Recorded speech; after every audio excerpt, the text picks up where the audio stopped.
how is it possible to have a yeshiva? There was no Sfarim in Birkenau. He said because to get into Chachmei Lublin, they had to know hundreds of daf by heart, Gemara, Rashi, Tosfos. You know it by heart. So then, years later, they don't need the Sfarim. They were just going. Anyway, they invited this guy who hasn't been in shul since his bar mitzvah. They invited him to come be part of their yeshiva. The guy says, he's like, what are you talking about? I don't know anything. So they said, well, we'll start slow. He said, I graduated very quickly, Chumash, Mishnayos. I was learning Gemara before we knew it. The first time you learned Gemara, I think, was in Birkenau. Welcome back, everybody, to another episode of the Be'in podcast. Tonight, I had the pleasure of sitting down with Rabbi Natanel Lebowitz. Now, Rabbi Lebowitz is somebody that is a tremendous role model for me in my life. We've worked together in the NCSY world for a while, and he now currently works at Yeshiva Torah Shraga after previously working at Torah for over 20 years. He has so much knowledge to share that we touched on over the past hour and 20 minutes, and I had an awesome time. And we even said after we got off the camera that we could have spent another 3 hours. So I'm super excited for you guys to hear exactly what we spoke about, and it's just going to be awesome. So get ready for my episode with Rabbi Natanel Lebowitz. Welcome to the Israel Gap Year Be'in podcast. I'm your host, Avi Proctor, and in each episode, we get Be'in in depth into the remarkable lives of individuals in Israel who dedicate themselves to inspiring the next generation of Klal Yisrael.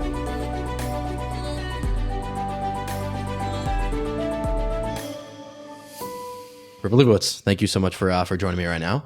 I want to start, as I always do in every episode, with just a little bit of Hakaras HaTov. We go back definitely a few years working with NCSY and whatnot, and I've seen you work within the Torah world. I've seen you work within the NCSY world, and you've definitely inspired me a lot to kind of work within that chinuch world, and just in terms of how much knowledge I've learned from you, from seeing you do what you do, has really definitely inspired me. And I know how busy you are of a person. So first of all, thank you so much for taking the time to join me right now for this episode.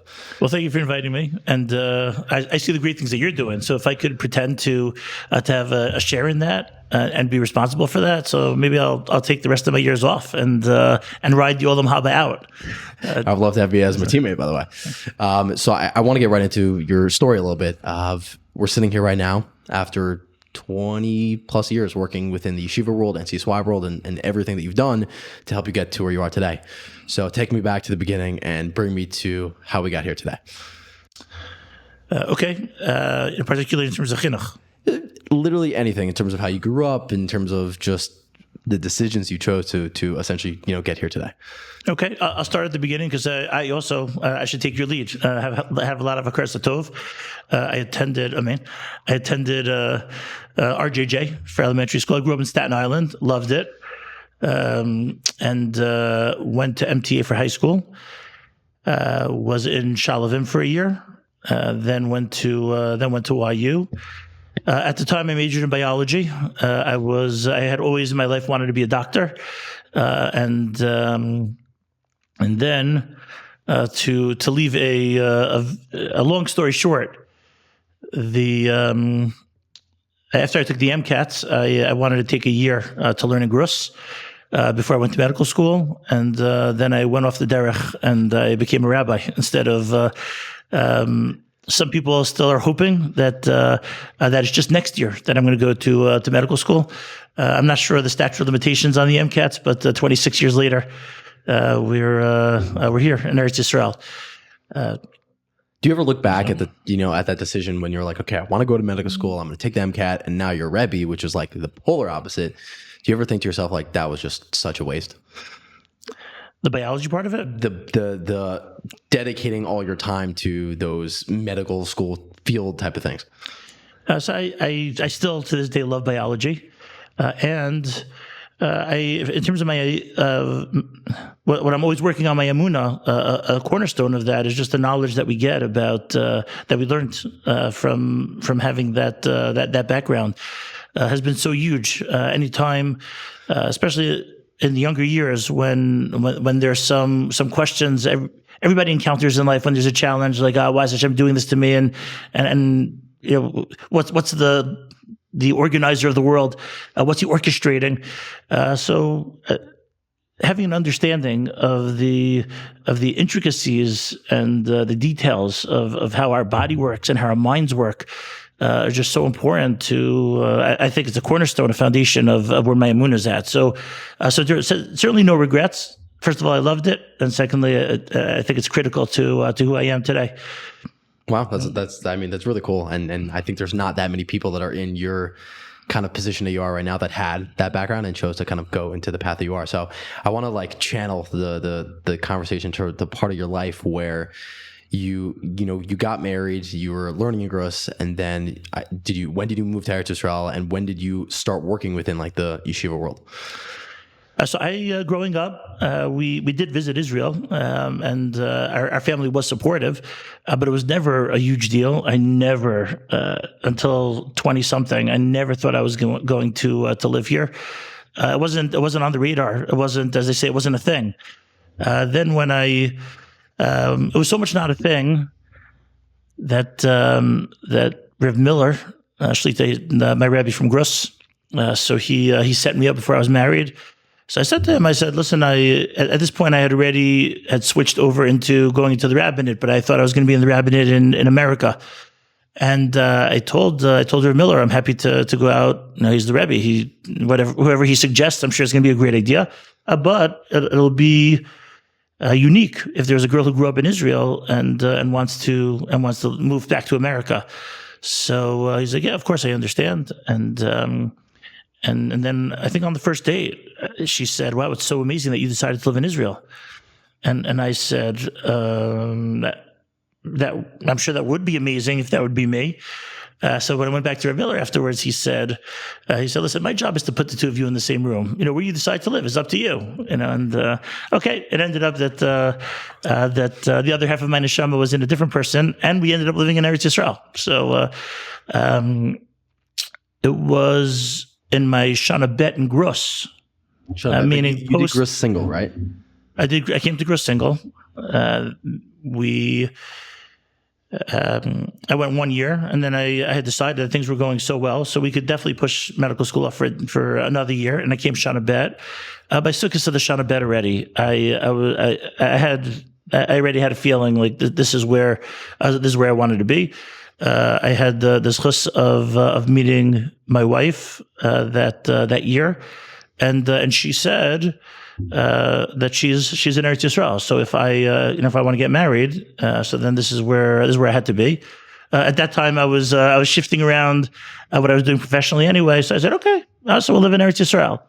And then as the years have grown, it's amazing that without being proactive about that decision, about how lucky I am that almost the decision fell in my lap, because I can't imagine life anywhere else. Not for me, not for the Jewish people. So I want to really, touch on the topic of Eretz Yisrael specifically. So being somebody that thought you'd go back to America, develop your life there, get married and raise a family, and now doing it here, what would you say are the biggest things that you've realized and that you're appreciative of? What you had that path to go one way, which was back to America, and choosing to go here. What are, I call it the fruits of your labor per se? What would you say those things are that you've realized? Well, I started paying attention to the sitter, and I found it hard to a lot of things that we're davening about are focused here in Eretz Yisrael. Then I started reading the Chumash, and I was like, well, wait a second. There's a whole lot of the Chumash that talks about how HaKadosh Baruch Hu chose this as his land. So being able to be confident that the place that I'm living at least is in Hashem's backyard. And this is, again, I didn't realize it when I first made the decision. I thought I was just marrying the best girl in the whole world. But in the end, a package deal. It came with it that I got to live in the right place. This is our homeland, and I'm proud to be able to after Mei Vesrim go to HaKadosh Baruch Hu and be able to say that he opened up the land in 1948 and 1967. He invited us home, and what a privilege it was to live here. So I'm going to ask an honest question, and of course I want to talk about Torah in a little bit and your time working within the yeshiva world. Now, you're very passionate about living here in Eretz Yisrael, as I could clearly tell. So when you have these kids that grow up as overprivileged kids in the modern Orthodox world in America, and then they come to yeshiva in Eretz Yisrael, and then a lot of them just get on the plane and they go back home, what they call home. Is that ever hard for you? Do you ever feel like these kids are making a mistake? Do you ever try to strongly encourage kids to stay in Israel? Like, what's that feeling for you? I don't know that I strongly encourage anything in particular. Human beings are very individual, very unique, and we really have to learn about people before we start. Even if there's ever a situation that we can strongly encourage, we have to really know them. We have to know their background. Most students, when they come at this age, they're still reliant on their parents, and it would be a little bit of chutzpah to have them dictate to their parents, unless their parents are on board, of course. That would be amazing. But it'd be a little bit of chutzpah to tell a child, I know that the people that are supporting you are living in a different country and want you to do a different thing. It doesn't make sense, and it might create conflict. So if somebody decides to stay, so in the strongest of ways, we give them a pat on the back. Not hitting them in the strongest of ways, obviously, but to share our feeling of that they've made a good decision for their life, but that's only if that's in line with what with where the family is holding. To create a conflict between a child and a parent, I don't know that we ever win for that. So I don't know that it's pain per se. It's more. I would love to see all Jews here. I would love to see that when Klal Yisrael comes home, so then Hashem will see His Kvod Shemayim will come down to this world as well.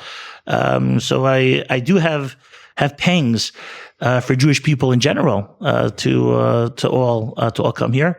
I don't know that Talmidim per se. I would feel pained about it. I don't know that it's their decision.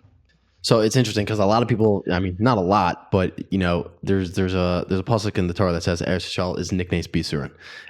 Do you have any stories of the call it struggle maybe that you went through to live here in Eretz Yisrael? Whether it was a moment with your children or any experience that you had. We definitely had challenges. Getting used to finances here was a big deal. I used to be so focused and in control of, if you would stop me on the street in 1990 or early 1990s when I was living in America, you could have stopped me on the street and asked me at any point of the day how much money is in the bank account. I probably could have told you to the penny of what was in there without hesitating. And then you come to Eretz Yisrael and a whole lot of it doesn't make sense. Sometimes we're way in the positive and you just don't know how it got there. Sometimes we're not so much in the positive, and we don't know how it got there either. I heard in the name of Rav Shechter, his son-in-law Rabbi Tani Cohen confirmed it. That in Parshas Chukas, when Bnei Yisrael is about to go into Eretz Yisrael, so there's a shift in how we call. It used to be Sichon Melech Emori, and all of a sudden, then it starts being called Sichon Melech Heshbon. And why is it all of a sudden that the Torah changes the name of the country? So I heard in Rav Shechter's name that because if you want to move to Eretz Yisrael, so it's only going to work if you kill the Melech Heshbon. If you're holding in the Melech Heshbon, it's not going to work. So I saw that firsthand. At this point, I don't even know if I consider that any sayon, because I just know that I go online to see what's happening in the account, or I wait for the bank to call and let me know. They tell me sometimes what's going on in the account. Hashem's in charge. Hashem's in charge, and once I was ready to accept that, which only happened when I was here, so not always so simple. There were negatives that I never imagined that I thought that we would ever be in, and in the end, HaKadosh Baruch Hu works it out. So, bli ayin hara. When you're in those call it negative moments, what keeps you going? Like, there are people that move here that are like, they have their tough times and they begin to think, oh, you know what, maybe I should move back to America. Maybe this is not for me. Like, what kept you going for all this time? If I hope, I want to say I believe, but I hope that that when Hashem opened the door in 1948 and said, he said, okay, we've been away for 1900 years, and now it's time to come home. In 1967, if you speak to anybody who was there, or not speak to anybody, you just know what happened. The miracles are unbelievable. So there's no greater invitation from Hashem. Okay, so he wants us. He wants us to be here. Of course, there are cases where he would say that people should not be here. We know people that let's say lo aleinu, not on anybody. But there have been situations that, let's say, somebody's ill, and the best place to handle it is in Boston and Los Angeles, wherever their expertise are. So if that's where Hashem's directing people, so he's letting them know that. But for us, he's directed us here, and so far he's directed us in such a way that thankfully not asking us to leave. Life is not simple. From what I hear, life's not simple in America either, or anywhere else the Jews are living. So we, knowing that first and foremost, that this is where Hashem wanted us to be. So we use that as the cornerstone. We'll turn over every stone to make sure that we've covered all our bases. And so far, this is where we're at. So I find it, super interesting, just really to hear your love for Eretz Yisrael and whatnot. And I kind of want to just go back a little bit to when you first came here and when you got started in Leva Torah. I know you were there for 21 years, something like that, right? So can you take me through the beginning process of how you got that job and then, kind of building your way up to being there for so long? I came to Gross, as we said, and Rabbi Boaz, such a great role model, such a great builder for the Jewish people. We were both working together. He had hired me as a madrich in BMT, and he clearly had skills. He had abilities, and he had dreams, and he was going to start a yeshiva, and I was fortunate enough, to be invited to get in on the ground floor, and so the year that he was building the yeshiva, I had this list to return to Shalavim for the year to be in the Kollel. And then when the yeshiva started, so we moved to Ramat Beit Shemesh, which also made the decision of where we were going to move easier, because we knew that we were going to be here. The Leva Torah was built on the fact that the Rebbeim were around the yeshiva, so it made our choice of coming here much easier, and then being able to go to work with such tremendous chaverim. Rav Kwalwasser, Rav Citron, Rav Jake, Rav Mordechai, Rav Usher. Sorry for all those people that I'm leaving out that are going to watch this. But we've been together. There's tremendous attrition in Leva Torah. People stayed for decades. Great place to work. So over the course of years, as the yeshiva was evolving, my position also evolved a little bit. Started as a Rebbe and then moved eventually up to Mashgiach. And what a tremendous chus to be able to work with all the alumni of the yeshiva. I had the privilege of being alumni coordinator, so we were responsible for 1,200 talmidim. So to be in touch with so many and to have this chus of being part of their lives was amazing. What is chus? So working at a place for so many years, starting from the beginning, there's always, in anything you start, there's this excitement. It's geschmack. It's amazing. And then, did it, ever get, call it dry, let's say, or did you ever have times, during those 21 years where it was like, okay, that same feeling that I woke up with on day one might not be there, year 16 or whatnot? So staff development was important to Rebbe Boaz, so you always wanted to make sure that we had something new, that there was going to be a new challenge. And just the notion of every year there was new talmidim, and even if the questions might sound the same, but the fact that the person that's asking it is not the same. He has his own background, he has his own strengths, he has his own future ahead of him. So the excitement was really in dealing with the individuals and getting to know their stories and their kochos, how Kadosh Baruch Hu created such another incredible individual, and everybody's different. So I don't know. I never got dry for me. The friends that I had, the teammates that I had in the yeshiva, so that their lives changed. We moved from being just husbands and wives. Families start to grow and children and neighborhoods, and the yeshiva moved to Ramat Shiloh. Thank you. No, I thought it started in Ramat Shiloh. No, it started in Aleph OG. And then they moved to Ramat Shiloh, and so as life goes on, so you take life every single day. There's always a new adventure. As we try to teach our Talmidim that if Hashem woke me up today, so then there's something that Hashem wants me to do. If Hashem has me alive this year, there's something that Hashem wants me to do, and if that's the case, so then we have to discover what that is and go what the crowd says full send now. And figure out what our mission is and where we can contribute. So something that I feel like not a lot of people know about you, that I've had the pleasure of seeing firsthand in person, is when we were in NCSY Kollel, I knew they had a Vasikin meeting on campus that started probably in the 4s and finished at 5:45 in the morning every day. And I was speaking with Rabbi Mori before I got on this podcast, and he was like, by the way, Rabbi Natanel davens Vasikin every day. How do you do it? Number one, in the summers when you're running an NCSY program and you have so much going on and you literally function on almost no sleep, to every single day consistently for years, being able to get up that early and do it. Well, first of all, nothing happens without HaKadosh Baruch Hu. I'm flattered. I'm humbled that he feels that he wants to hear from me so early in the morning. Early in the morning, who you speak to is very, it's very specific, very particular. So we only get up because the Kadosh Baruch Hu wills it, and if that's what He wants, then that again, like I said, I'm flattered to be a part of it.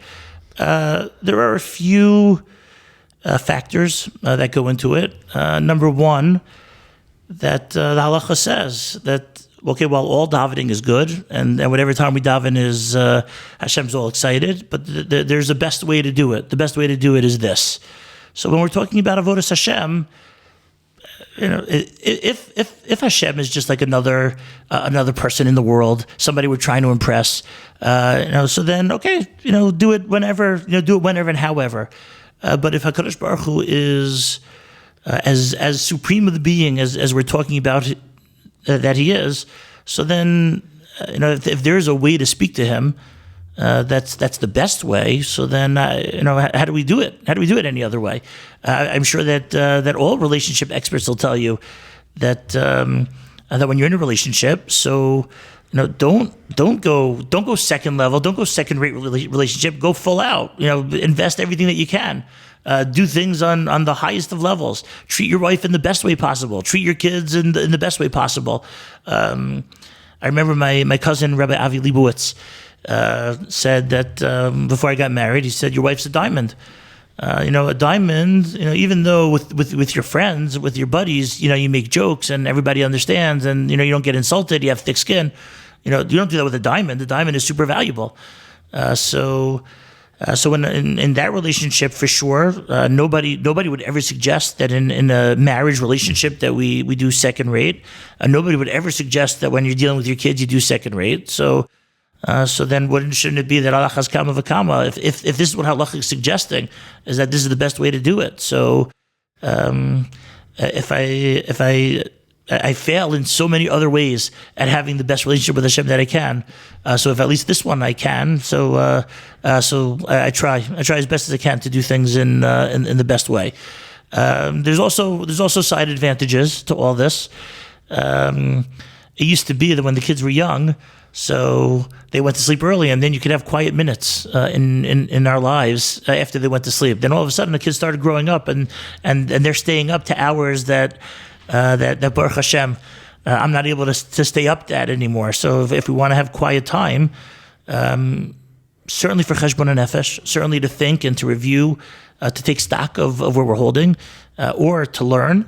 So that I need quiet time. So the house at those hours, the house are quiet. So it's just great. It's just great as just to be a human being. It's really great to have that time. So as I told one of the guys just recently. During tefillah, we have the power to change the world. Literally, he asked me. He said, "Hashem wants somebody to be sick, and we're saying, Hashem, no, we don't want him to be. We're chutzpah. We're crossing whatever Hashem's plan for the world is." So I said to him, "Yeah, this is not chutzpah. This is the power that HaKadosh Baruch Hu gave us. Is that we have the ability to change realities. So here it comes. I have a chance to change reality." The alarm goes off in the morning, or the alarm doesn't go off in the morning. Maybe I'm just so excited at that possibility that amazing. Let's go. Let's go bring bracha to the world. Let's go make people's lives better. Let's heal sick people. Let's free hostages. Let's make sure that the soldiers are protected. That our friends are being successful in whatever it is that they're doing. That our talmidim could be successful. There's just so much. There's so much to do. It's exciting. It's exciting in the morning. So, on the topic of, I'll call it spiritual growth, let's just say, working in yeshiva, being as busy as you are, then in the summers you're, super, super busy. Yes, you're able to get up in the morning and daven nates, but when do you ever have time for yourself to learn? Or do you ever have days where you're just so busy you can't? And then how do you keep up and keep the growth for yourself?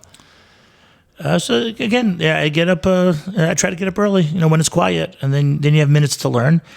I am so thankful to HaKadosh Baruch Hu that now he presented the opportunity, and I had the guts to activate it. That I could go back to Grus now and learn and expand my knowledge of Torah and experience with Hashem.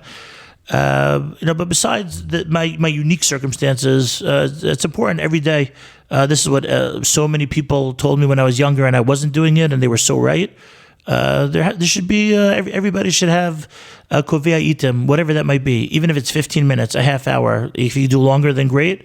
But just opportunity to continue growing. The only way that a fire could ignite other things is only if the fire is burning. The larger the fire is, the easier it'll be to ignite other fires. So if this is the business that we're in, is that we want to try to inspire people in a real way. We want to not just create robots and people who are copying us, but to really get their souls awake and passionate, excited about Judaism. So then we need to make sure that our fire is strong, and the only way to have that fire strong is only if we're, if we're discovering new things in Torah, if we're discovering new things about Hashem. New always means exciting. If we're just repeating over and over again the same things, so it could be that there's that fire, but I think as human nature, it's much stronger if whenever there's chiddush, whenever there's something new. So the more that we learn, whether it's within the topic that we're teaching, or whether it's in the topic that we're learning, or we're expanding out, we're expanding our horizons. We're starting to learn Kachim because the Beis HaMikdash is coming, and we need to be ready for that moment. So important that we're continuing our own learning. On the topic of learning and learning for yourself, do you have let's call it your chelek that in Torah where you're that is where I connect to, and that's the spark that I always revert back to? If you have 5 minutes a day, you're that's it. That's what I'm learning. I for many years, I guess I would have been attracted to more Musar, like Sfarim, Mesilas Yesharim, Chovas HaTalmidim, Derech Hashem, Nefesh HaChaim. I would have. I learned those. And then I started to realize that the original Devar Hashem, just the Chumash, even just to learn the Chumash is so amazing. And every week when we look at the parsha, there's always something new.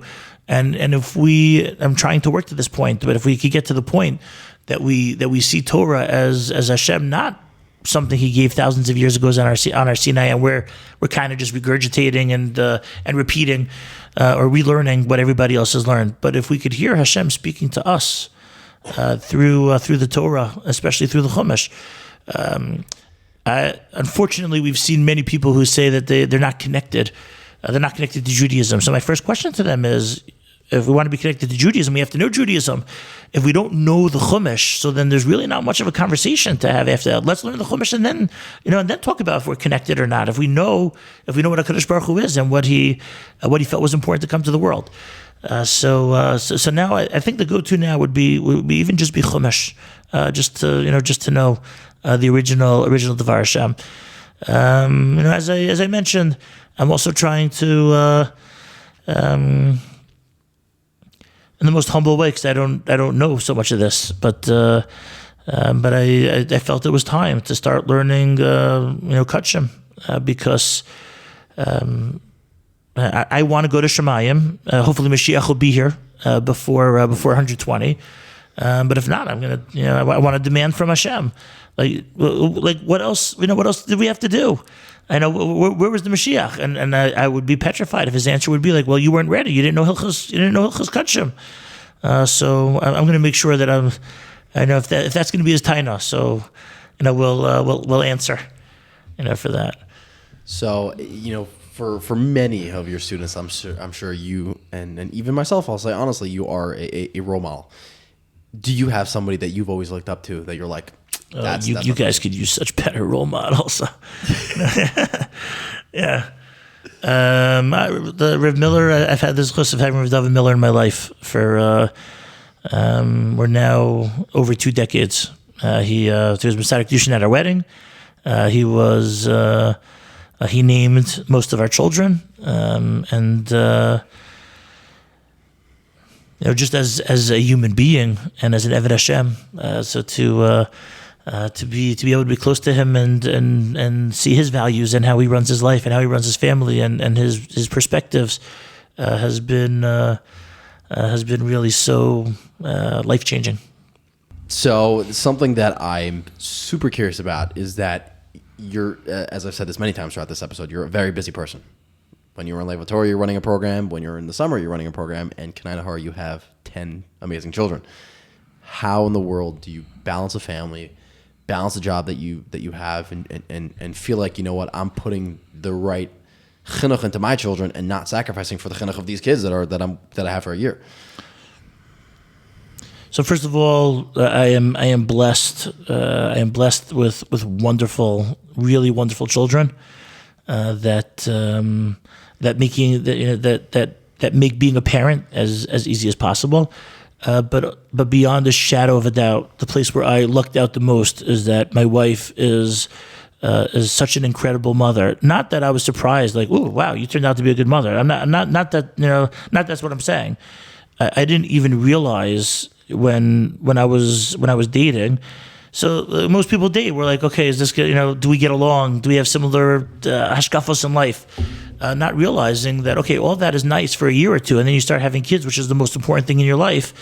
So the real question that we need that really should be asked is how is this person going to be as a mother? Which I'm not really sure how we measure. Maybe there are some ways, but I lucked out because my wife is maybe the most incredible mother that I've ever seen. Her intuition about what the kids need is so sharp, and her general principles about what a parent needs to give to the child we're so just so amazing. The attention that she pays and the love that she gives. So I would say that I wish that I had a better answer for myself. I need to work on being a better father. That's for sure. Probably the number one thing that I need to work on right now. But I am riding on the coattails of the roots that she planted of being the Akeres Habayis. The most important thing for children is that they feel that their home is the safest place.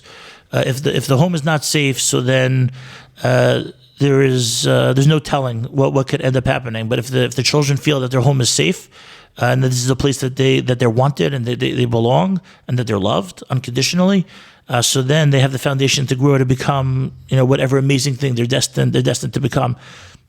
So the attention that my wife gave the kids from moment number one that they're born, and her ability to, she's the one who finds the time to, I can't say enough how important hugging is for children. That they should know that they should feel that affection, and they should feel that their parents think that they're the most important in the whole world. And there's just never enough attention. A child who gets attention from their parents, so they know that they feel inside of themselves, they feel value.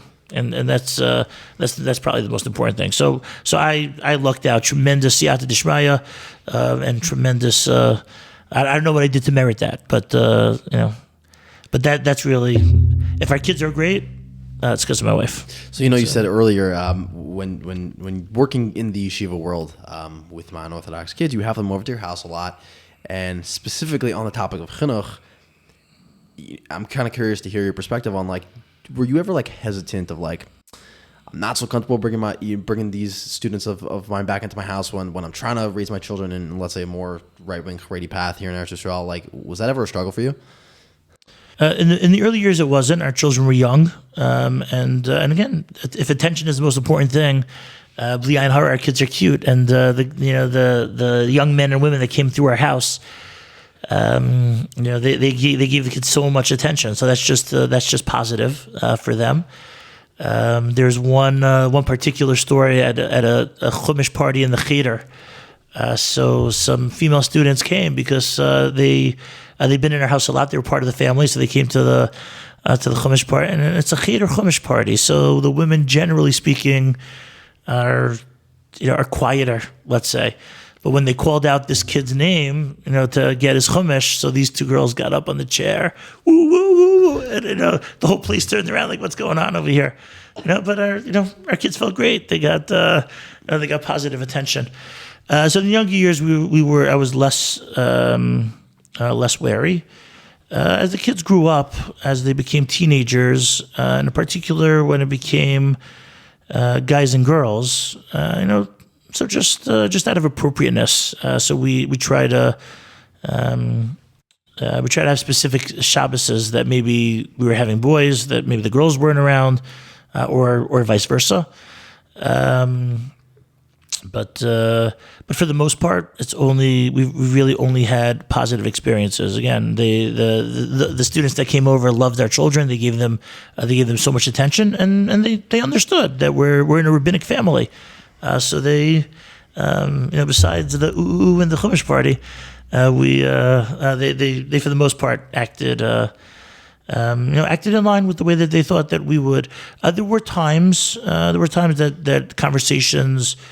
Sometimes, listen, in general, in the Shabbos table, we should all be talking about things that are kadosh. So there were times that the conversation would deviate off of kadosh, and maybe it's important for our children to see that even if conversation is not going the way that you want, you could steer it back to the place that you want to do without really offending anybody, and that in and of itself would be a positive lesson. But if our table, which we strive for, not always successfully, but we strive for, if our table is always talking about Divrei Torah, when people come over and they know that they should have Divrei Torah, so so they're part of the conversation. So our kids then grow up at a table where there's Torah. It's a tremendous challenge, giving kids attention at the table when there's also students at the table. But students need to see that we're giving our children. That might be a more important lesson than whatever it is that I'll tell them, at the table itself. So another thing in terms of dealing with so many different students, what's that thing, if there is that thing, that's why I keep doing what I do in terms of being so involved in chinuch, giving everything that you have, or I would phrase it like this: what's the most rewarding aspect of your job for you?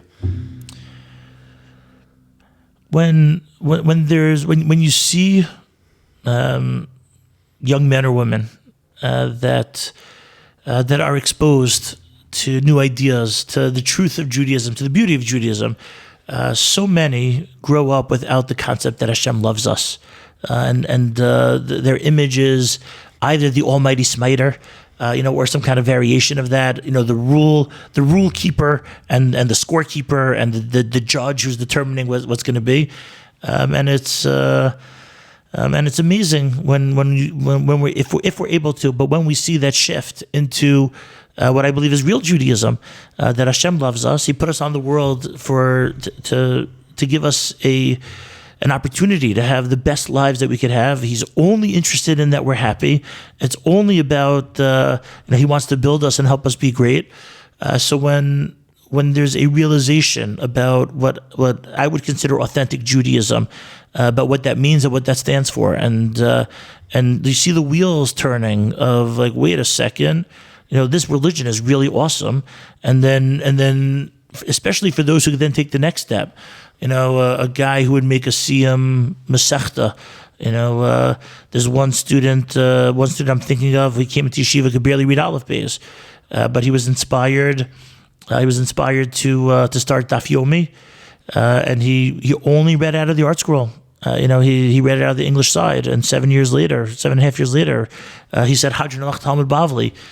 So when there's a sense, when people, when they have achievements that they never thought, of course, as a Rebbe, we always knew you could do that. But when they have achievements that they never thought that I could do, and they see the fruits of their labor, they see the effort that they put in, then pay off and have an amazing accomplishment. That's Olam Haba. That's. Do you have like a favorite moment from all your years of working at Lev? I have many favorite moments. We have a moment with Talmidim, to see successes that. Okay, we don't have a right to ever try to predict how a Talmud is going to come at, what the end is going to be. But when they do surprise us, because I guess it's just natural to have certain expectations, high or low. So when they come with accomplishments that we didn't expect, let's say, so that's always amazing, both in terms of learning. I remember one particular moment where. Ben Adam L'Chavero wise, there were two guys that went to the same high school. And it turns out that for whatever reason they didn't they didn't run in the same circles. They weren't the same personalities, and then they came to yeshiva, and they became close friends. And when people were asking them, like, what's going on, like, and for him to say that, I remember once a guy said, I just didn't take the chance to get to know this guy yet. And once I spent time with him in yeshiva, and the barriers came down, and I realized how special and unique he was. So that particular moment I remember as great. And in terms of the other Rabbeim, not Talmidim, so there was a time. It was actually, sadly, Rebbe was sitting shiva for his mother. And his brothers were there, so I felt that I should take my shiur. Many times I had very colorful personalities, so I felt the Rosh Hashiva sitting shiva. We should take our shiur to, and so I took my shiur, and the brothers took over the conversation, and they were telling stories of Rebbe from young. So. We don't get without getting into details of the stories, but when you hear brothers telling stories about the Rosh Hashiva, it was very entertaining. On that topic, I'm trying to think how I phrase it this way, but really it's with working with so many kids for so long and really looking at them for who they are.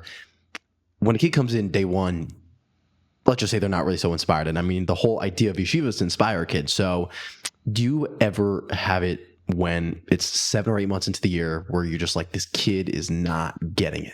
And then how do you keep going from there?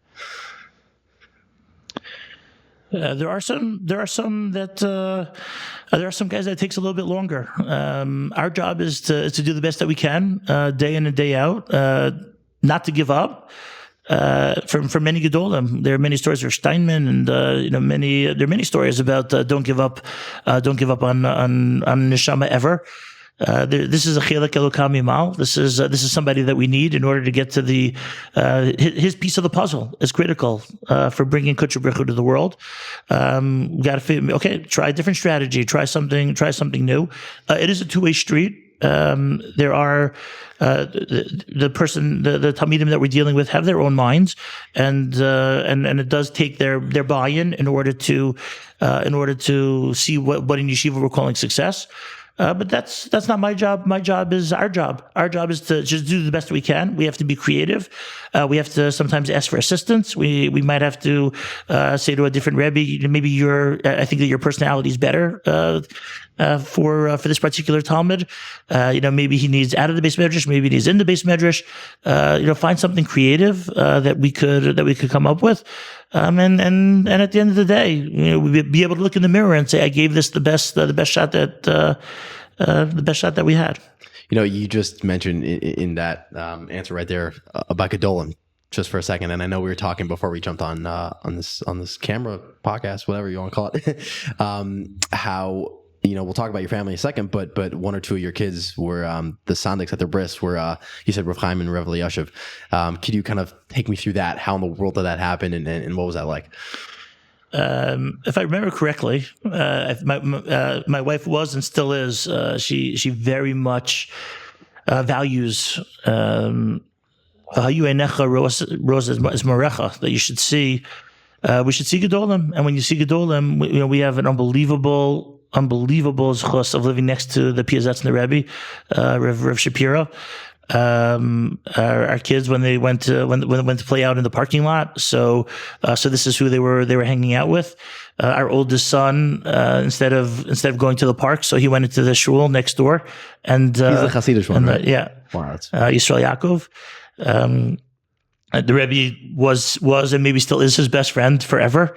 And to have that kind of influence on the family is really unbelievable. To have his influence on me, he is such a supreme master of bin adam l'chavero, and definitely I'm humbled to be able to learn from him about how to deal with other people. Anyway, so she very much values Gedolim.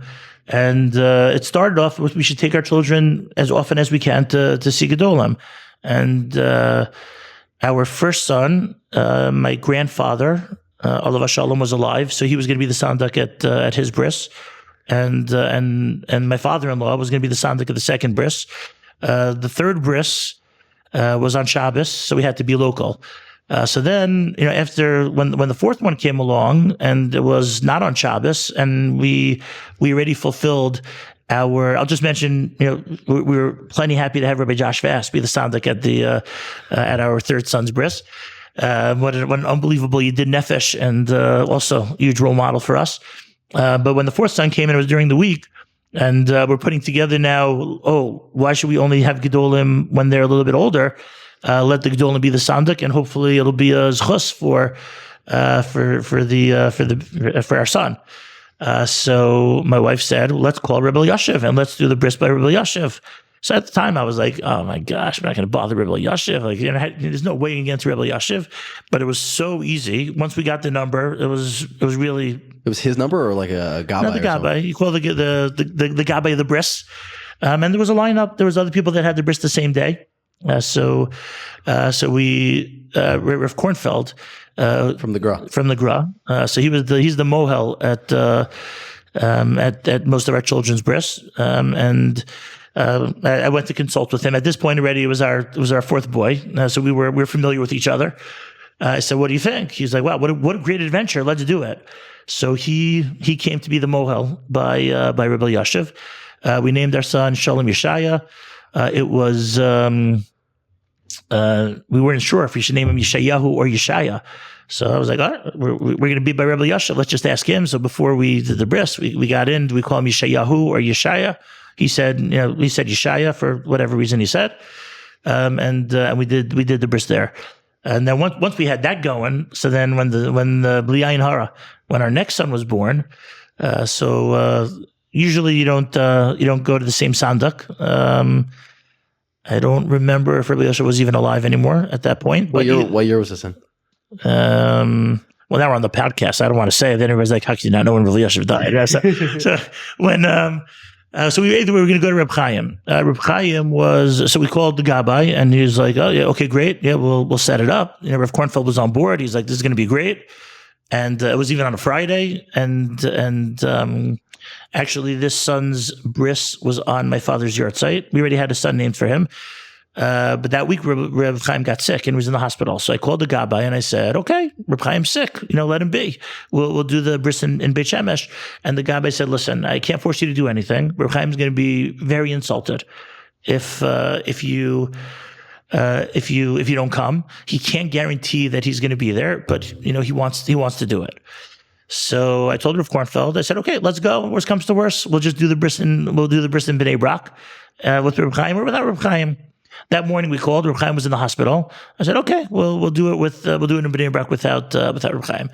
The Gabbai calls me in the car on the way there. The Gabbai calls and says, listen, I'm going to call you and you just say kvater and don't worry, it's all going to be okay. So we get to the shul, the Letterman shul, and we're there. I'm looking around. Reb Chaim's not there, and then the Gabbai's like, did you say kvater yet? I'm like, no, I'm looking around. Nobody. So I said, I'm like, okay, kvater. He wasn't in the shul. For those who know, there's a side door and there's a back door. We came in the side door, kvater. We're walking up to where the bris was going to be, and then as we're coming in, Reb Chaim's like, parallel walking in the back door. He sits down literally at the point that he came from the hospital. He sits down right at the point when we're at the spot, baby down, bris, and he went back to the hospital. It was unbelievable. And he didn't ask anything in return, I assume. Like you don't pay him or anything, right? No, I don't. There's a story about Reb Chaim about. A story about the stipler. That the stipler also was very makbid. That anytime anybody asked him to be a sandik at a bris, that he always said yes. And somebody asked the stipler that it's supposed to be that if you're a sandik, you have a segula to be rich. So that doesn't look like your life. And the stipler the legend has it that the stipler said, "What do you mean I'm not rich? I have Reb Chaim." And that was so. No, he didn't. He definitely didn't ask. I don't think that we give. Oh, maybe I should call the Gabbai back. Maybe we were supposed to give. We didn't. People who love Jews and people who love Avodas Hashem, and realize that being a sandik at a bris is a huge klapei shmaya. It's huge. So he should have paid us. But it was a tremendous chus to have the gedolim as being a sandik at our children's breast. Okay, that was our last boy. After that, we only had girls. 6 boys and 4 girls. Is that right? 5 and 5. 5. Wow. Yeah. So you had 5 boys first, and then 5 girls after. Gabrielle was our oldest. We had 1 girl first, 5 boys in a row.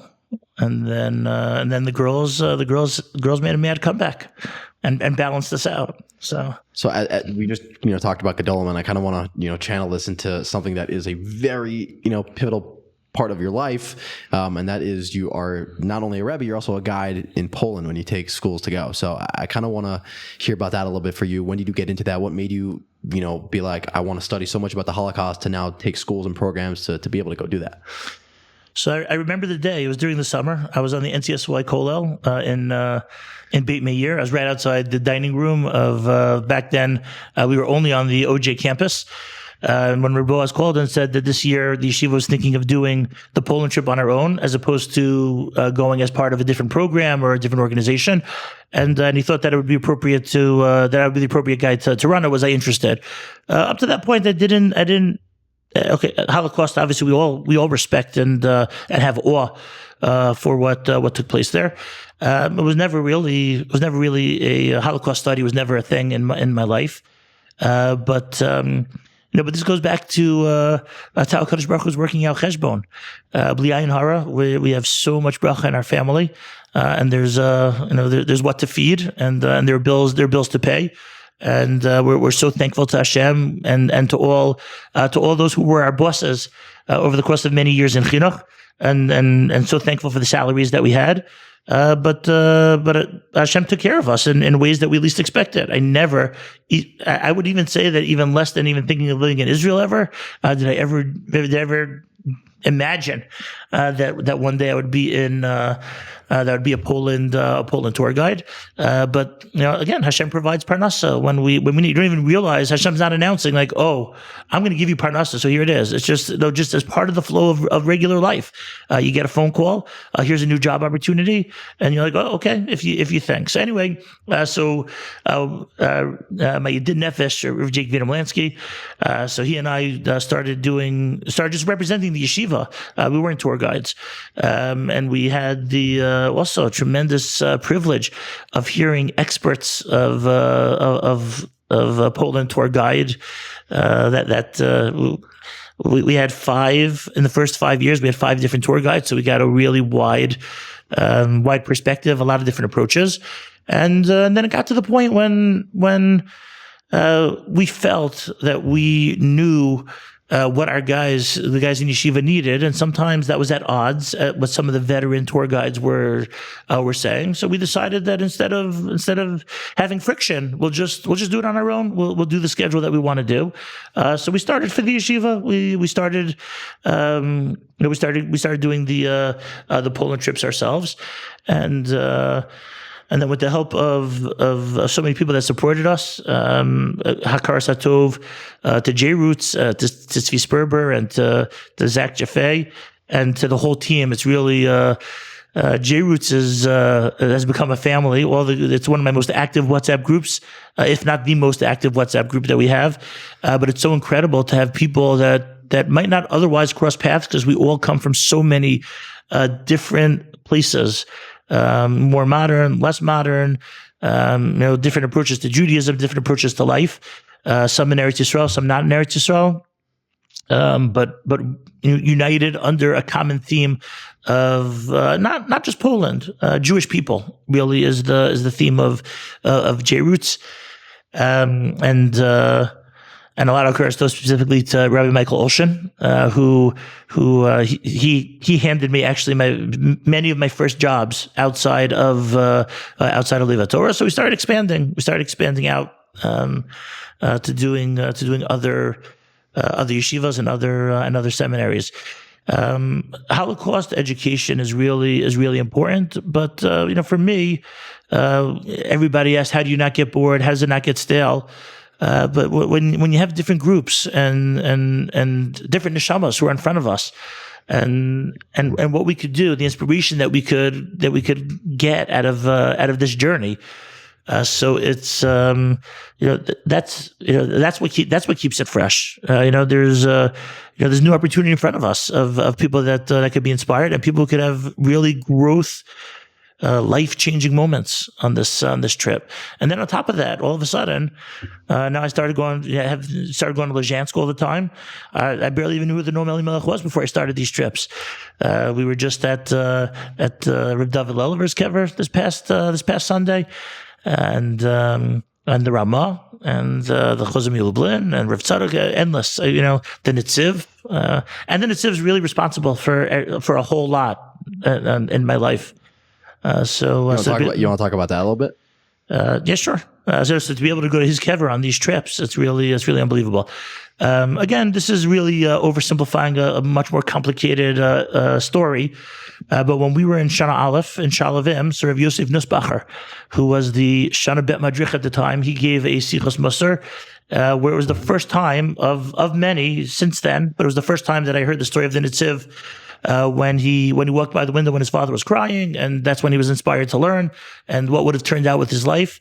I remember very clearly Rav Nussbacher said, how many Sfarim are sitting in this room that are going to go unwritten because we never give ourselves the shot? We never walked by the perennial, the window that the Nitziv was talking about.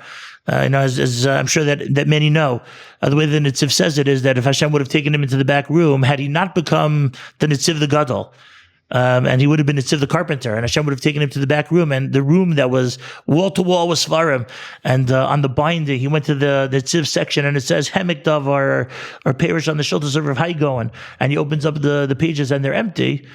And then Runa Spacher said, how many Svarim are going to go unwritten? So, okay, I don't know. Maybe I'll write Svarim one day, or a Sefer, maybe even one day. But it doesn't have to just be a Sefer. It's also about opportunity. How many neshamas maybe we could impact that are going to go unimpacted? How many tefillos could we say that maybe are not going to be said? How many chasadim could we do that might not otherwise be done?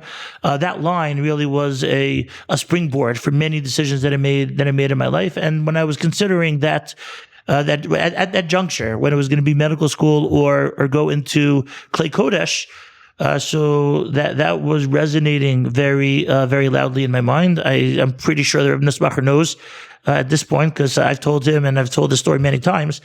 I'm pretty sure that, okay, listen, Hashem has ways of working things out at other opportunities, but I could point to that as I would not be where I am today had it not been for that Sichos Musar. So that was a little bit of a tangent from the Poland conversation, but I want to kind of touch back on the the Poland topic. How many times, first of all, have you done tours, if you remember off the top of your head? I stopped counting. After what number? I must be somewhere in the 20s, maybe 30s. But listen, I have to have a karzatov to my wife and my kids, because they're although now she comes. When we take the Aish EFG Gesher women, we've done that twice now. Unbelievable trips. And some people get to honeymoon in whatever honeymoon spot you want to pick. And my wife and I get to go to Poland, to the Nitziv, and to Lezhansk. We'll leave out some of the other places that are our honeymoon spots.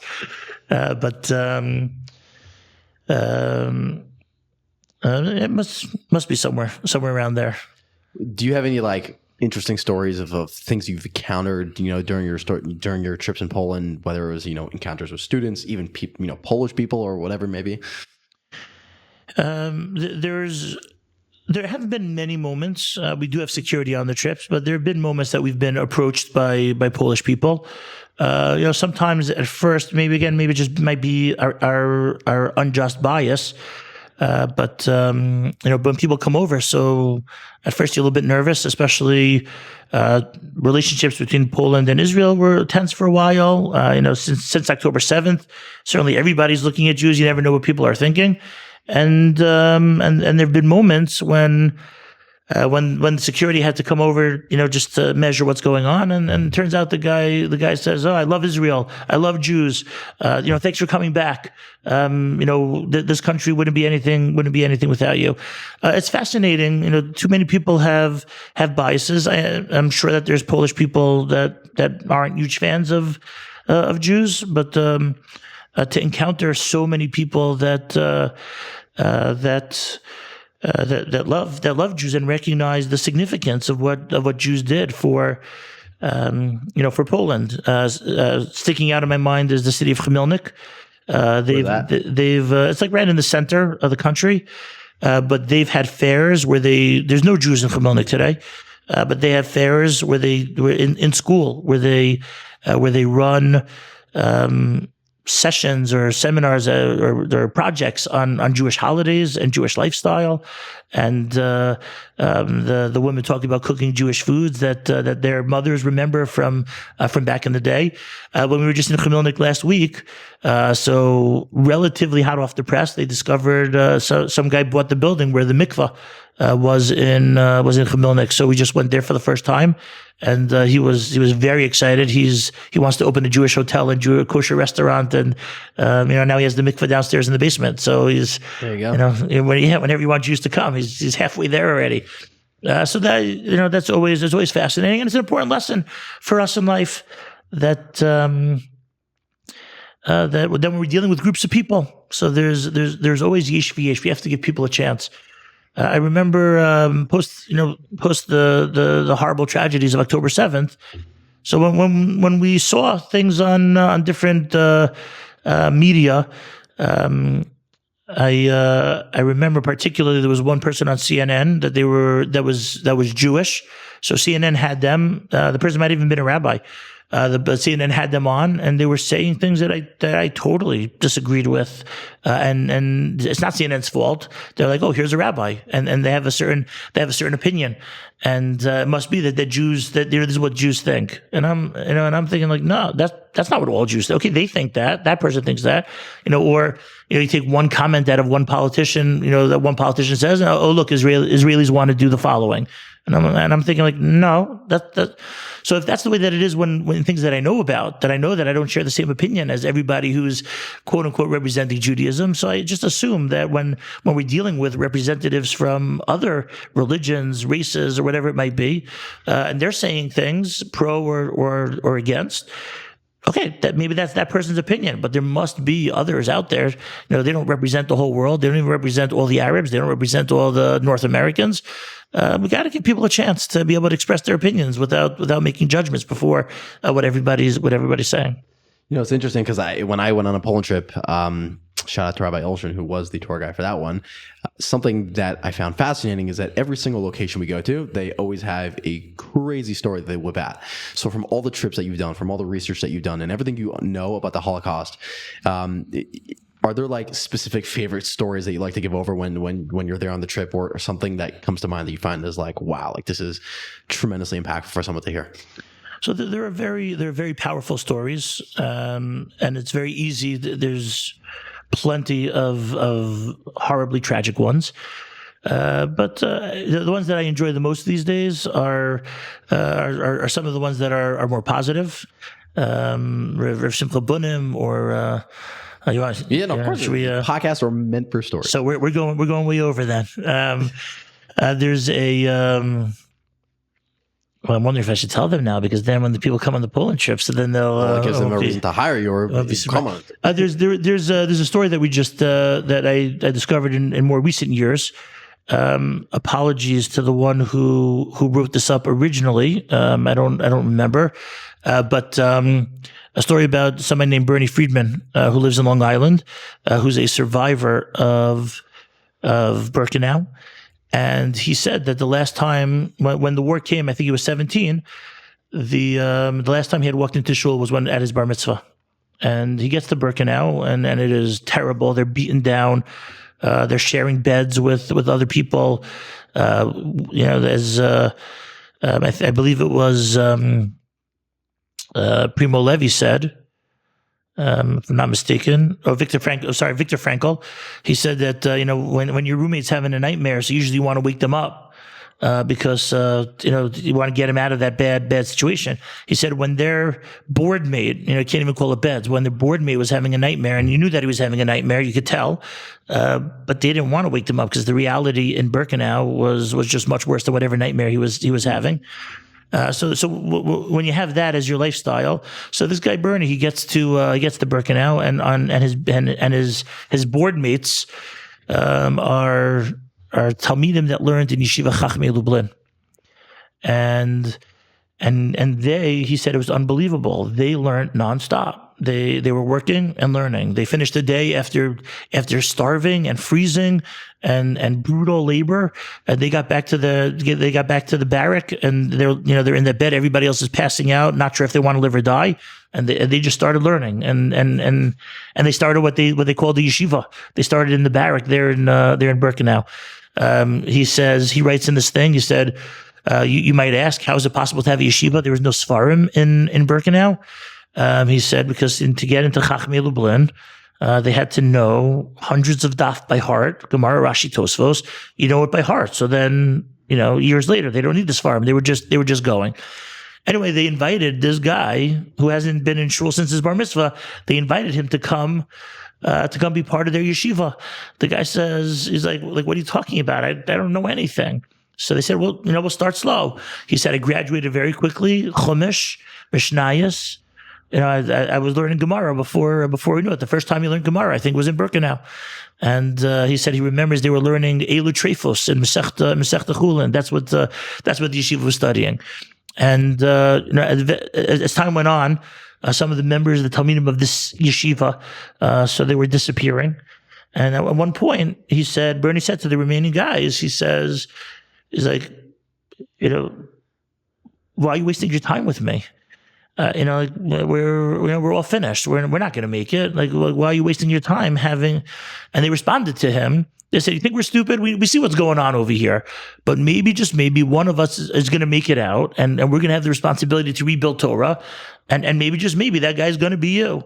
And he says, at the end of the day, he said they all died, except for him.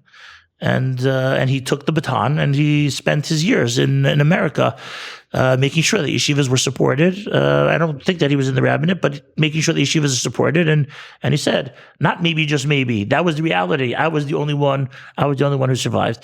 And he talks glowingly about how Meir Shapiro, how he built Talmidim, as an unbelievable Rebbe. He said if they were able to continue their yeshiva in Chachmei Lublin in Birkenau, so that the Rebbe did the right thing. So, the story is that certainly ones that have or at the end. Those. You have another one. So okay, this may be my favorite. Again, this is one of those take it or leave it. But the way that I heard the story was. Pshischa, I knew nothing about Pshischa until we started these trips. On the very first trip, the way that it worked out, Rabbi Alan Goldman, who was the tour guide, couldn't join us for the last day. So they wrote up a schedule, and he gave us a crash course on what we were going to do that day of things to tell the guys. And then one of the stops was Pshischa. It was the first time I ever knew anything about the Yiddish Kadosh and Rav Simcha Bunim. I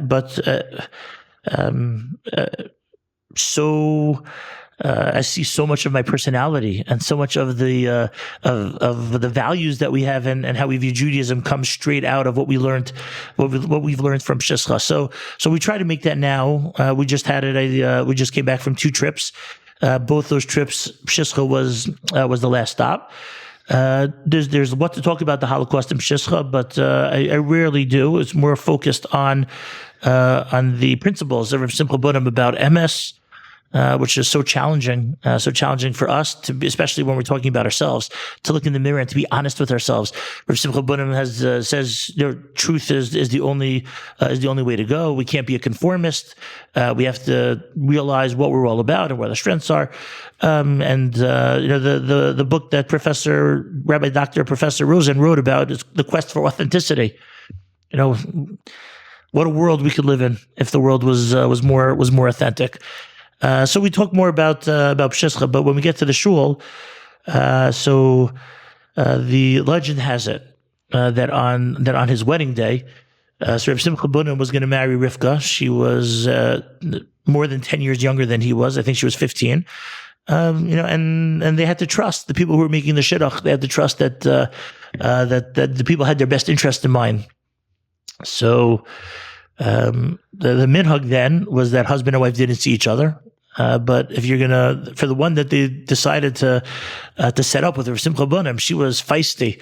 So she's like, I'm not, I'm checking it out first before I get involved in this. So she went to take a peek on the wedding day, and Rav Simcha Bunim, physical stature, let's say, might not, might have, that wasn't his strengths, let's say. So she took one look at him, and she's like, oh, I'm not doing this. Again, I'm out of here. So they were trying to convince her, no, you don't understand. He's such a gadol. It's like so worth your while. And Rav Simcha Bunim realized as the day was continuing, so he realized that there was something not right. And he said to whoever, his father-in-law, he said, she's backing out. And they said, no, it's like just cold feet. It's like, this is the way that women are sometimes. It's a big deal in their life. So he's like, I'll take care of it. The sun was going down. He went to daven mincha, And when somebody davens from a place of real MS and having a real, not a prayer, or some ritual that we call davening these days, that we just say a lot of words and we're not connecting to anything and we're not doing it in an authentic way. So he was coming from a place of MS. No, I shouldn't say everybody. I should say me. Sorry. Right. But he was coming from a place of MS. And when he was davening, the forest that he davened in, the forest went on fire. So Rivka was like, what's going on? What's with the fire? Like, oh, Rav Simcha Bunim's davening mincha. She was like, oh, that's what happens when he davens mincha? All right, fine. And it's a done deal. So they get married. Years later, one of Rav Simcha Bunim's Talmidim were the Kutzker Rebbe, and one of his Hasidim was having trouble with fertility. So the wife said, you got to go to the Rebbe and you got to get a bracha. So the Kutzker wasn't a big bracha giver, because he was even one step further in MS than Rav Simcha Bunim. And the wife said, the chassid tells the wife, I'm afraid, I'm not going to go asking for a bracha. The wife said, if you're not going to get a bracha from your Rebbe, then I'm out of here. So he goes, he sheepishly goes to the Kutzker. He's like, my wife's making me get a bracha. We need help. So the Kutzker says, even if I wanted to give you a bracha, I see in Shemayim that the two of you are never going to have kids. So he goes broken back home, but he doesn't want to go home. He takes the longest route home, and then 10 months later, they have a boy. So he's going to go back to the Rebbe. Not, I don't think to rub it in his face, but he comes back and he's like, Rebbe, Mazel tov, we had a boy. So the Rebbe's like, no, you didn't. Like, it's impossible. I'm sure it's impossible. So the guy's like, no, I'm telling you, we had a kid. So the Kutzker says, tell me everything that happened since the last time you were here. So the guy starts. He's like, okay, I walked out of your room. This is the route I took to go home. And then when I was outside of Krakow, the sun was going down. I went out to the forest. I went to daven mincha, and he tells the whole story. And the Kutzker says, tell me more about this forest. He describes it to him, and he says, oh, you found the forest that Rav Simcha Bunim davened in on the day of his wedding. And the Mesorah is that when Gedolim daven, so they cut holes in the Shemayim, with their tefillos. So it's possible that for anybody who davens in that place, so the Shemayim's cut. You could change, you could do miracles. You could change realities when you daven in that place. It must be that's what happened. So, while we're not 100% sure that Rav Simcha Bunim davened in that shul, it could be the shul was built after he was there. But either way, in that city, I said, if that's what happened, Rav Simcha Bunim davens one time, and he could change reality, and we could change reality when we daven in his place. So imagine being here in Pshischa. We could change realities. If we're davening in his place, and we try to daven whatever tefillah we're up to, Ma'ariv, Mincha. The shul in Pshischa is destroyed. It's unbelievable to see. Shuls in Poland, I'm sure they had smaller ones also, but so many of them are huge. It's so amazing that you got a sense of the majesty of Judaism, and that the Beis Hashem was something splendid, and it was something majestic. So the shul in Pshischa is huge, and it looks majestic, and you feel like something big could happen in that place, even though it's destroyed. So, stories like that, where it makes it exciting. It makes it exciting to go. I'll just tell you one more. Actually, I don't know sure. where. There'll be a time. We're good. Okay. Just this past trip. I didn't ask permission to use names, so I won't use names. But if they hear this, I ask them for not using the name. It's not my story. In Lezhansk, we talk about people unbelievable stories of people who got their tefillos answered. So just this past, maybe 2 Thursdays ago, I was there. I'm telling all these stories, amazing, fascinating stories about people whose tefillos are answered. And I encourage people, what do you have to lose? Daven your heart out for whatever you want. And a girl says that a girl came to me the next day and said that her cousin was fighting in Gaza, and he was seriously injured. He was in a coma for 3 or 4 weeks, and that's what she was davening for. And that night he woke up. So Poland trips get stale. Poland trips don't get stale. You got these things are alive. They're unbelievable. So first of all, I find, you have, I'm sure, a lot more stories to share. And, I kind of like to end off, and we'll channel this towards the final question I have for you of, from all the years of doing these Poland trips and then working in Leva Torah, and we didn't even, touch on your new position in Shraga, and, God willing to have you back to do this again. If you had one message to give to all the kids that you've come across throughout all your years of chinuch, that was like, you know what, take this message, put it in a bottle, and keep it with you wherever you go for the rest of your life, what would that be? Those who know, it's not even, I'm not hesitating. It's like, there's a story about, the Isaac shul, that, also this big shul in Krakow, that this guy was so crazy poor that his children were eating, sawdust. And he had started having dreams that there's a treasure buried in Prague. And, he sees very clearly under the Charles Bridge, and he's never been to Prague, but 3 nights in a row, he's like, okay, 3 nights in a row, I better go. So he goes to Prague, and sure enough, in Prague, a city he's never been, is exactly this image that he's seen in his dream. The only problem is that there's a sentry guarding the bridge for the king's castle. So he tries to time it out, like when the sentry is looking the other way. So then he digs, and then and he's being very careful. But in the enthusiasm of trying to find the treasure, he forgets to check, and all of a sudden he feels a hand on his shoulder, and the guard's like, what are you doing? He's like, okay, listen, I know this sounds crazy, but I had a dream and there's treasure right here. So I'll tell you what, I'll cut you in. Let's just find the treasure. You'll get a part of it. I'll go home. We'll be happy. And the guard says to him, he's like, you had a dream and you came all the way to Prague and you're digging under the King's Bridge because you think there's a treasure over here. I had a dream last night that there's this guy Eccles from Krakow, and in his backyard there's an oven, and under the oven there's a treasure there. I'm not going to Krakow to find this guy in his backyard with the oven. Like who follows? And Sir Isaac looks at him and he's like, what'd you say? And he tells him, he's like, oh, okay, you know what, sir, you're right. This was crazy. Let me just refill the dirt and let's call it a day. I'm going to go home. He goes back to Krakow, and in his backyard is an oven. He digs it up, and he finds the treasure. This was an important story in Pshischa. Rav Simcha Bunim used to use this as part of his entrance exam for Talmidim who were coming in to talk about what the point of the story is. But the point of the story is that so we spend so much of our lives looking elsewhere. We're looking at other people. We're looking at other places. What else could it be? What do I deserve? What should be? It's not fair. When in reality, the treasure's in our backyard. The treasure's inside of all of us. Okay, it might be we might have to strategize. We might have to think. We might have to work hard in order to bring that out.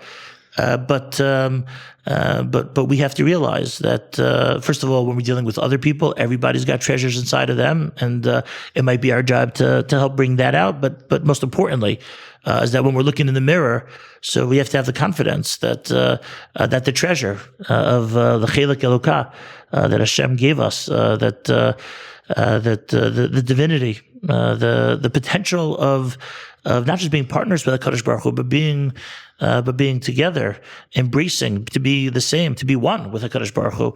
That's inside of all of us if we give ourselves a shot to in order to bring that out. Wow, that was really, really amazing. And I as I start off the episode with a little bit of Hakar Satov, I'm going to end again. Just thank you so much for taking the time to sit down with me. And if I didn't want to cap this at an hour, I would keep it going for forever. And I'm sure there's so much more we could talk about. So just really thank you so much for taking the time. And it's been a pleasure. Thank you so much for getting this out to the Jewish people. The other mechanchim that you met with are, I'm sure they had such a wealth of what to offer, and for what you're doing, it's amazing, and the Jewish people are thankful for that. So, thank you very much. And that's a wrap. Another amazing episode in the books. That was geschmack for me, and I hope you guys enjoy that too. Right there, there's so much more, as you guys could tell from listening to Rabbi Natanel, that we could speak about, and God willing, we'll have him back on that podcast again soon. So thank you guys so much for watching. If you're watching this on YouTube, feel free to give us a like or subscribe. If you're listening to this on Spotify, Apple Podcasts, WhatsApp, feel free to subscribe and give us a follow, because it definitely goes a long way. Looking forward to the next podcast, Mir Hashem, next week, and we'll see you guys in the next video.